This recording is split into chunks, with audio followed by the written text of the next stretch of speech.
संसाधन में अगला संसाधन है वन संसाधन। वन संसाधन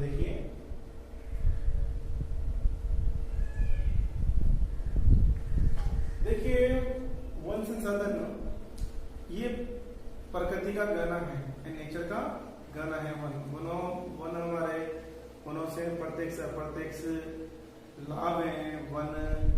वन से धरती सुंदर लगती है। अगर वन नहीं हो तो कुछ भी नहीं।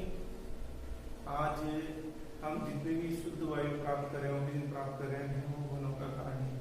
और ये वनों से बताया, आप जानते हैं कि वन कार्बन डाइऑक्साइड गैस का शोषण करते हैं और ऑक्सीजन छोड़ते हैं। तो शोषण किसका करते हैं? वो कार्बन डाइऑक्साइड।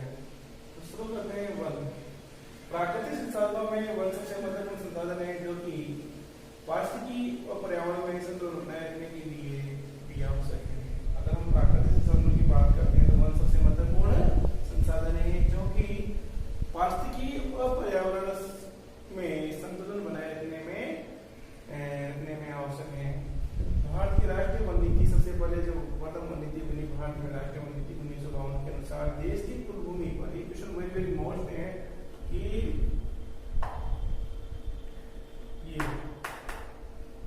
ये वेरी मोस्ट है कि भाई देश की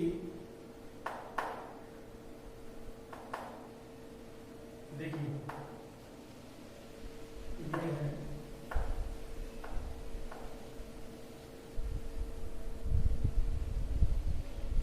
तो ये भारत की राष्ट्रीय वन नीति 1952 के अनुसार देश की कुल भूमि के 33% भाग पर वन होना चाहिए।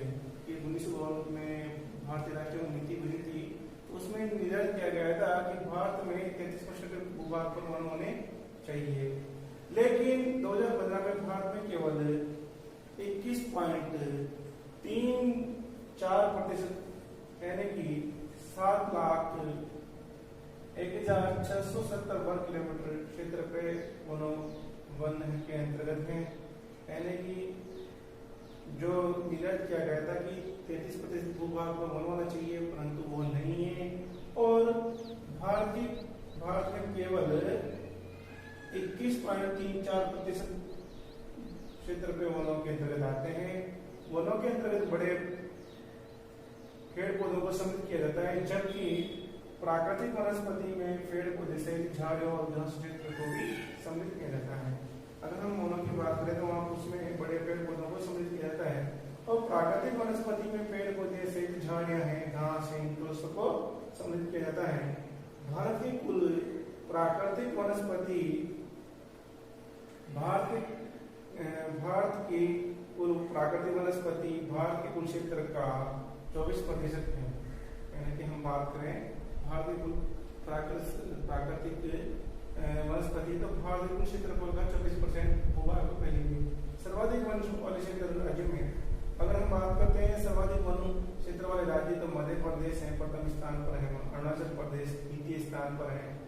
जबकि प्रतिशत की दृष्टि से ये तो क्या है, सर्वाधिक वन क्षेत्र की दृष्टि से देखें तो मध्य प्रदेश और अरुणाचल प्रदेश ये प्रथम और द्वितीय स्थान पर है। यदि हम प्रतिशत की दृष्टि से देखें तो सर्वाधिक वन क्षेत्र मिजोरम राज्य में, यानी कि 90% रखता है। मिजोरम राज्य पूर्वोत्तर भारत का राज्य है मिजोरम, तो उसमें यहाँ पर 90% वन है। अब भारत में घटते वन क्षेत्र के लिए निम्नलिखित कारक हैं। कौन कौन से कारक है भाई? भारत में जो वन क्षेत्र घट रहा है उसके क्या क्या कारण हैं, तो हम उसके बाद देखेंगे। तो कृषि भूमि की मांग में निरंतर वृद्धि। देखिए बच्चों, बढ़ती जनसंख्या के लिए हमारे पास इतने संसाधन नहीं है कि हम प्रत्येक बढ़ती जनसंख्या के लिए संसाधन उपलब्ध करा सकें। तो बढ़ती जनसंख्या के लिए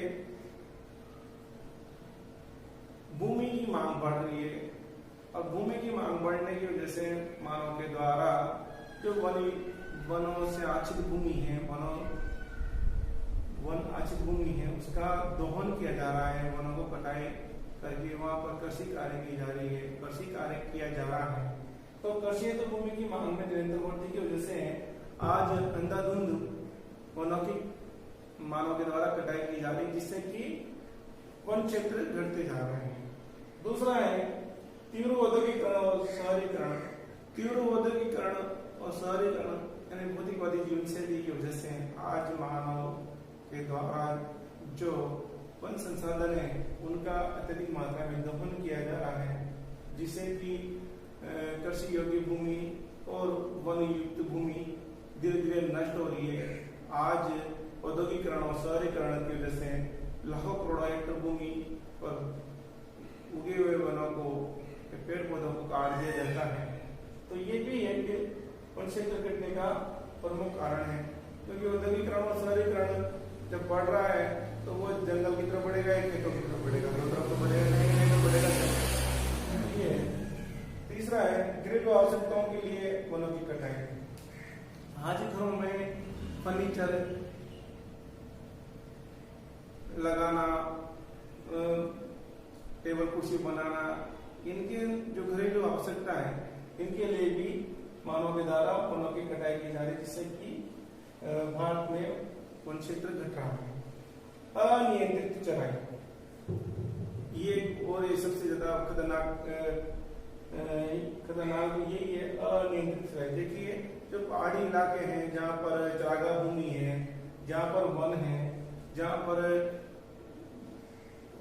वन विभाग की भूमि है, वहां पर पशुपालकों के द्वारा चराई की जाती है, जिससे कि वो जो पशु हैं वो छोटे पौधों को खा जाते हैं और जो बड़े पौधे हैं उनको पशुपालक उनकी टंगे काट काट के पशुओं को खा देते हैं। और छोटे पौधे जो भी बच्चे ये फूल दिए जो पशुओं के खुरों से वो रौंद दिए जाते हैं। इस वजह से अनियंत्रित चराई की वजह से भी तो बढ़ते वन क्षेत्र है, तो इन पर गवर्नमेंट को रोक लगानी चाहिए। स्थानांतरित कृषि या पूर्वोत्तर राज्य और जनजातीय क्षेत्र की कृषि, देखिए जो स्थानांतरित कृषि है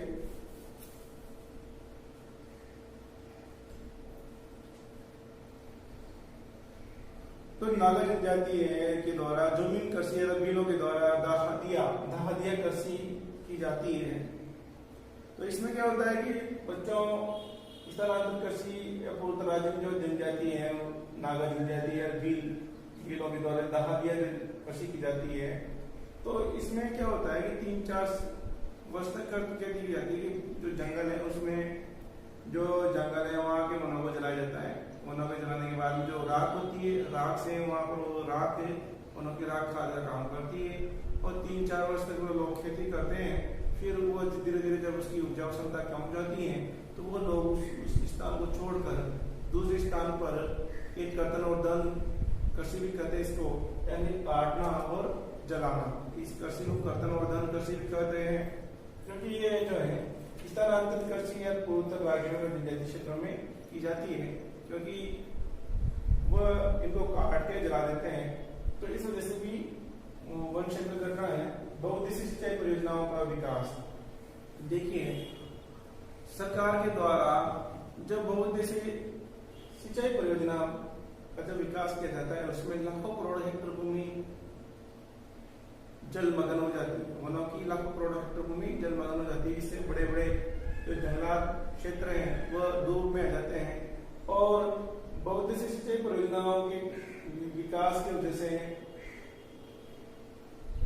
हमारे भारत में से कि नर्मदा नदी है, उसमें जो नर्मदा सरदार बांध बनाया गया है उसमें लाखों करोड़ हेक्टेयर भूमि जो वनों की भूमि है वो डूब गई है। तो इससे भी वन क्षेत्र घट रहा है।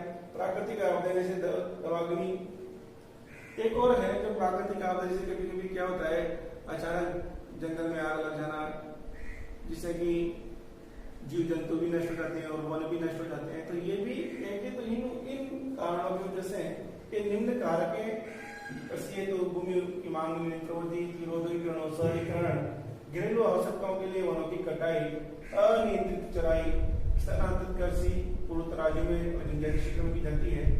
बहुउद्देशीय सिंचाई परियोजनाओं का विकास, प्राकृतिक आपदाएं जैसे दवाग्नि, तो ये कारक है बच्चों, ये कारक इन कारकों की वजह से वन क्षेत्र घट रहा है। अब भारत में वनों का वितरण, अब देखिए भारत में वनों का वितरण है तो भारत में जो वन है उष्णकटिबंधीय सदाबहार वन पाए जाते हैं, भारत में मानसूनी पतझड़ी वन पाए जाते हैं, भारत में उष्णकटिबंधीय वन पाए जाते हैं, भारत में मरुस्थलीय वन पाए जाते हैं, पर्वतीय वन पाए जाते हैं, ज्वारीय दलदलीय वन पाए जाते हैं, दलदलीय वन पाए जाते हैं। तो ये वन पाए जाते हैं भारत में। तो हम देखेंगे विस्तार से उष्णकटिबंधीय सदाबहार वन। तो उष्णकटिबंधीय सदाबहार वन जो हमेशा हरे भरे रहते हैं। तो सदाबहार का मतलब होता है तो जो हमेशा हरे भरे रहते हैं। तो देखिए बच्चों, ये वन उन क्षेत्रों में पाए जाते हैं जहाँ वार्षिक वर्षा 200 सेंटीमीटर से अधिक तथा तापमान 28 डिग्री सेंटीग्रेड से अधिक रहता है। और भारत में इस प्रकार के वनों को 3 प्रमुख क्षेत्र हैं। हम बाद में इसको मैप के माध्यम से मैं बताऊंगा आपको, अभी जब वीडियो डालूंगा मैप के माध्यम से हम इसका मैप बना के, पशुपालन का मैप बना के मैं आपको बताऊंगा कि कहाँ का क्या है। तो ये जो जहाँ पर 200 सेंटीमीटर वर्षा होती है, जहाँ पर 28 डिग्री सेंटीग्रेड तापमान पाया जाता है, वहां पर उष्णकटिबंधीय सदाबहार वन पाए जाते हैं। तो हम देखेंगे कि ये भारत में इन वनों का 3 प्रमुख क्षेत्र हैं। देखिए कौन कौन से।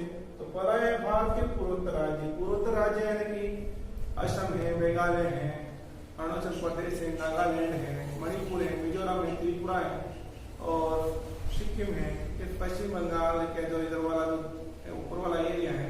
तो ये सारा जो पूर्वोत्तर भारत के पूर्वोत्तर राज्य में उष्णकटिबंधीय सदाबहार वन पाए जाते हैं, क्योंकि उस जो भूभाग में 200 सेंटीमीटर वर्षा होती है। अब देखिए दूसरा क्षेत्र पश्चिमी घाट का पश्चिमी ढलान। पश्चिमी घाट का पश्चिमी ढलान यानी कि जो मानसून उठता है तो सबसे पहले वहीं वर्षा करता है, वहां 200 से 300 सेंटीमीटर वर्षा होती है। तो यह पश्चिमी घाट के पश्चिम ढलान में भी उष्णकटिबंधीय सदाबहार वन पाए जाते हैं। अंडमान और निकोबार द्वीप समूह। अंडमान निकोबार द्वीप समूह बंगाल की खाड़ी ये उधर है आपकी साइड में, तो वहां पर भी 200 सेंटीमीटर वर्षा होती है, 28 डिग्री सेंटीग्रेड तापमान होता है। तो वहां पर भी ये उष्णकटिबंधीय सदाबहार वन पाए जाते हैं बच्चों। देखिए अब इसकी इनकी विशेषता देखते हैं कि क्या क्या विशेषता पाई जाती है इनमें। तो वनों की लंबाई अधिक होती है। अब इनकी विशेषता है उष्णकटिबंधीय सदाबहार वनों की विशेषता है। देखिए तो इन वनों की क्या होती है, लंबाई अधिक होती है, 40 से 60 मीटर के होते हैं ये इनकी लंबाई। शीघ्र बढ़ने की प्रवृत्ति होती है, इनमें शीघ्र बढ़ने की प्रवृत्ति होती है। इनकी लकड़ी कठोर और काले रंग की होती है। जो उष्णकटिबंधीय सदाबहार वन है, इनकी लकड़ी कैसी होती है, कठोर और काले रंग की होती है। वृक्षों के बीच में झाड़ियां और छोटे पौधों की अधिकता होती है। जो वृक्ष होते हैं उनके बीच में, क्योंकि ये सघन मात्रा में पाए जाते हैं, तो इनके बीच में झाड़ियां और छोटे पौधों की अधिकता होती है बच्चों। एक ही स्थान पर कई प्रकार के वृक्ष मिलते हैं। एक ही स्थान पर एक किस्म के एक नस्ल के वृक्ष नहीं मिलते, अनेक प्रकार के वृक्ष मिलते हैं। इसलिए इनका शोषण ज्यादा नहीं हुआ। अगर एक ही मिलते ना तो फिर इनका ज्यादा शोषण होता, परंतु नहीं हो पाया इनका। एक ही स्थान पर कई प्रकार के वृक्ष मिलते हैं। मुख्य वृक्ष में महागोनी है, नारियल है, ताड़ है, रबड़ है, सिंकोना है, बांस है, साग है। तो ये बच्चों ध्यान रखना कि ये जो उष्णकटिबंधीय सदाबहार वन है, महागोनी, नारियल, ताड़, रबड़, सिंकोना, बांस, साग आदि। आपने फिल्मों में देख लिया होगा कितना 40 से 60 मीटर की ऊंचाई होती है नारियल की, ताड़ की, रबड़ की, सिंकोना की। तो ये सब उष्णकटिबंधीय सदाबहार वन है। ये विशेषता है और यह 3 समूह में पाए जाते हैं। देखिए एक तो पाया जाता है ये भारत के पूर्वोत्तर राज्य में, पश्चिमी घाट के पश्चिम ढलान में और अंडमान निकोबार द्वीप समूह में। अब देखिए मानसूनी पतझड़ी वन। मानसूनी या पतझड़ वन ये वन उन क्षेत्रों में पाए जाते हैं जहाँ वार्षिक वर्षा 100 से 200 सेंटीमीटर तथा तापमान 26 से 30 सेंटीग्रेड होता है के मध्य रहता है। ये वन वर्ष में एक बार ग्रीष्म ऋतु के प्रारंभ होने में अपनी पत्तियां गिरा देते हैं और इसी कारण इन्हें पर्णपाती या पतझड़ वन भी कहते हैं। मानसूनी वनों के भारत में 4 प्रमुख क्षेत्र हैं। तो देखिए बच्चों, जो मानसूनी या पतझड़ वन वहां मिलते हैं जहाँ 100 से 200 सेंटीमीटर वर्षा होती है तथा जहाँ पर 26 से 30 डिग्री सेंटीग्रेड तापमान पाया जाता है, वहां पर ये मानसूनी या पतझड़ वन मिलते हैं। और ये ग्रीष्म ऋतु प्रारंभ होने से पहले अपनी पत्तियां गिरा देते हैं, एक विशेषता पाई जाती है इनमें। और इस कारण से ये मानसून या पतझड़ी वनों को पर्णपाती या पतझड़ वन भी कहते हैं। मानसून वनों के भारत में 4 प्रमुख क्षेत्र हैं। देखिए कौन कौन से क्षेत्र हैं। देखिए बच्चों, तो देखिए पहला जो क्षेत्र है हिमालय के निचले ढलान वाला क्षेत्र। हिमालय का जो निचला ढलान है, जो हिमालय की जो तराई वाला क्षेत्र है, वो वाला ढलान वाला क्षेत्र मध्य भारत, जो मध्य है, मध्य प्रदेश है, झारखंड है, छत्तीसगढ़ है, कर्नाटक का उत्तरी भाग है, इधर से तेलंगाना का उत्तरी भाग है, उड़ीसा का पश्चिम भाग है। तो मध्य भारत में पश्चिमी घाट के पूर्वी ढलान, पश्चिमी घाट का पूर्वी ढलान, जैसे कि इधर अपन महाराष्ट्र का पूर्वी भाग, केरल का पूर्वी भाग, इधर से आ जाओ आप तमिलनाडु का पश्चिमी भाग, कर्नाटक का भी कर्नाटक वाला मध्य भाग। तो ये पश्चिमी घाट के पूर्वी ढलान और तब पूर्वी घाट के दक्षिणी भाग, इनमें ये वन पाए जाते हैं। यहाँ वही वनों का तो इनकी विशेषता देखिए, वर्ष में एक बार ये पत्तियां गिरा देते हैं, वर्ष में एक बार ये पत्तियां गिरा देते हैं। इनकी लकड़ी मुलायम होती है। कैसी होती है? मुलायम होती है इनकी लकड़ी मुलायम होती है। इन वनों के बीच में घास उगाती है और इन वनों का अधिकतम विदोहन हुआ है। अब देखिए बच्चों, क्योंकि उष्णकटिबंधीय सदाबहार वन कठोर लकड़ी के होते हैं तो इसलिए कटने में दिक्कत आती है, दूसरे एक किस्म के नहीं पाए जाते और उनके बीच में झाड़ियां, झाकड़ और बहुत सारी चीजें निकालने में बहुत परेशानी होती है। इस वजह से वो वन का दोहन कम मात्रा में हुआ। अब इन जो मानसूनी पतझड़ वन है तो इनकी जो है, इनकी लकड़ी कैसी थी? मुलायम होती है, इन वनों के बीच में घास उग जाती है और इन वनों का अधिकतम विदोहन हुआ है। इसी वजह से इन वनों का क्या हुआ है? अधिकतम विदोहन हुआ है। तो अगर इसमें मुख्य वृक्ष की बात करें तो सागवान है, साल है, शीशम है, चंदन है, रोजवुड है, पलास है, आंवला है, जामुन है, पीपल है, बरगद आदि आते हैं। तो मानसूनी पतझड़ वनों का उदाहरण दीजिए तो आपको क्वेश्चन आ जाए तो आप मानसूनी पतझड़ वनों में लिख सकते हो सागवान, साल, शीशम, चंदन है, रोजवुड है, पलास है, आंवला है, जामुन है, पीपल है, बरगद। हमारे यहाँ मिलते हैं ना मानसूनी पतझड़ वन मिलते हैं, आंवला, जामुन मिलता है, पीपल मिलती है ना, पलास, आंवला मिलता है, रोजवुड, चंदन का वन मिलता है, शीशम का, सागवान का। तो ये मानसूनी वन है। अब देखते हैं उष्णकटिबंधीय वन। उष्णकटिबंधीय वन, अब देखिए ये वन उन क्षेत्रों में पाए जाते हैं जहाँ वार्षिक वर्षा 50 से 100 सेंटीमीटर होती है। जहाँ 50 से 100 सेंटीमीटर वर्षा होती है तो एक तो जलवायु में बहुत बड़ा ही कारण है। जहाँ जितनी मात्रा में वर्षा होगी, तापमान होगा वो वहाँ उतनी, जैसे कि उस मात्रा में उसे वर्षा जहाँ अधिक मात्रा में होगी वहाँ सदाबहार वन मिलेंगे, जहाँ कम मात्रा में होगी वहाँ पर उष्णकटिबंधीय वन मिलेंगे और जहाँ पर मीडियम होंगे वहाँ मानसूनी वन मिलेंगे। तो ये है बच्चों, तो ये वन उन क्षेत्रों में पाए जाते हैं जहाँ वार्षिक वर्षा 50 से 100 सेंटीमीटर होती है और औसत तापमान जहाँ का 20 से 35 सेंटीग्रेड के मध्य पाया जाता है। भारत में इन वनों के दो प्रमुख क्षेत्र हैं, उत्तर पश्चिमी भारत, दक्षिण प्रायद्वीप के शुष्क भाग। तो उत्तर पश्चिमी भारत तथा दक्षिण प्रायद्वीप के शुष्क भाग, तो हम देखते हैं कि भाई उष्णकटिबंधीय वन कहाँ मिलते हैं? जहाँ 50 से 100 सेंटीमीटर वर्षा होती है साफ और जहाँ पर 20 से 35 सेंटीग्रेड तापमान पाया जाता है वहां पर। अब इनकी विशेषता देख लेते हैं बच्चों, उष्णकटिबंधीय सदाबहार उष्णकटिबंधीय वनों की। तो इन वनों में जड़ें लंबी, पत्तियां मोटी और तना खुरदरा होता है। तो उष्णकटिबंधीय वन है, इनकी जड़ें लंबी इसलिए होती है क्योंकि नीचे भूमिगत जल को इनको खींचने में अगर जल की जैसे कमी आती है तो ये भूमिगत जल को जैसे खींचते हैं। पत्तियां मोटी होती है, इनकी तना खुरदरा होता है जिससे कि वाष्प उत्सर्जन की जो क्रिया होती है वो कम हो। वर्षा की कमी के कारण ऊंचाई भी कम होती है तथा जो वर्षा की कमी की वजह से यहाँ इनकी पौधों की ऊंचाई भी कम होती है। तो हम इसमें जो देखेंगे बम्बूल है, केजड़ा है, आम है, जामुन है, नीम है, महुआ है, रीठा है, पीपल आदि है। ध्यान रखना, बम्बूल, केजड़ा, आम, जामुन, नीम, महुआ, रीठा, पीपल, ये सारे उष्णकटिबंधीय वन है और ये इनकी विशेषता है। अब देखते हैं मरुस्थलीय वन। मरुस्थलीय वन जहाँ पर वार्षिक वर्षा 50 सेंटीमीटर से कम है तो तापमान 25 से 35 सेंटीग्रेड पाया जाता है के मध्य पाया जाता है, ये वहां पर मरुस्थलीय वनस्पति पाई जाती है। ये वन मुख्य रूप से राजस्थान और गुजरात के मरुस्थलीय क्षेत्र में पाए जाते हैं। तो हम देखेंगे कि जहाँ पर 50 सेंटीमीटर वर्षा होती है, 50 सेंटीमीटर से कम वर्षा होती है और जहाँ पर 25 25 से 35 सेंटीग्रेड तापमान पाया जाता है, वहां पर ये वन मुख्य रूप से पाए जाते हैं। और राजस्थान और गुजरात के मरुस्थलीय क्षेत्र में ये वन पाए जाते हैं। तो इनके अगर विशेषता देखते हैं बच्चों, तो इन दोनों में वृक्षों की जड़ें लंबी और मोटी होती है। यानी कि हमने देखा था कि ये जो वन है कौन से उष्णकटिबंधीय वन और मरुस्थलीय वन, तो इन दोनों में वृक्षों की जो जड़ें हैं वो लंबी और मोटी होती है। इनका एक कारण है कि भूमिगत जल को उपयोग किया जाता है। इनके द्वारा मोटी जड़ें हैं नीचे तक जाती है, लंबी होती है। भूमि का जो जल है उससे उनको पोषण मिलता है। और पत्ते छोटे मोटे और कांटेदार होते हैं। इनकी पत्तियां छोटी और इसलिए होती है क्योंकि जो वाष्पोत्सर्जन की जो क्रिया होती है उससे ये कम मात्रा में जल है। तो पत्ते की छोटे होते हैं और कांटेदार होते हैं। पत्ते छोटे और मोटे और कांटेदार, तना खुरदरा होता है। इनका जो तना होता है वो खुरदरा होता है।